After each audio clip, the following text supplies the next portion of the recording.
Why can it be so hard for kids to get started on a task? Well, from a cognitive perspective, there are several drivers behind that. One is that if processing speed is not as strong as it needs to be, what can happen if a child needs to get started on something is the task can just seem too big, and then they feel overwhelmed, so they procrastinate. I think we can all relate to that, where maybe it's the weekend and cleaning out your garage is like hanging over your head. Not a fun job, not something you're excited about. It can maybe feel overwhelming.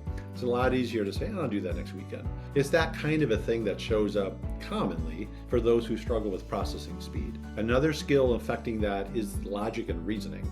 So logic and reasoning is our ability to problem solve, but when it comes to tasks, it can affect it two ways. One is like knowing how to break a task down. So if there's a project due, in several weeks, breaking it down to figure out, well, I should get this done the next few days, and then this is the next step, etc.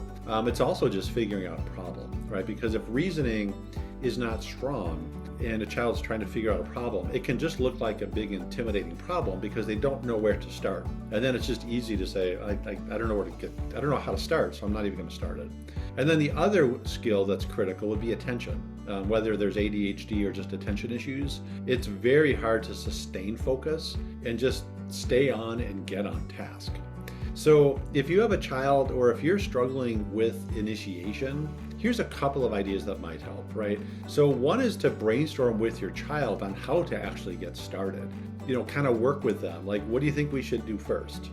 The other strategy could be lower the bar to what it means to get started. Like, it can be something as simple as the first step's to open your notebook, or the first step is to write your name on top of the assignment. Avoid multi-step for functions or directions, but just try to keep it really simple. And sometimes just getting going can help them get started. You really want to try to reduce the cognitive overload required to get started on an assignment.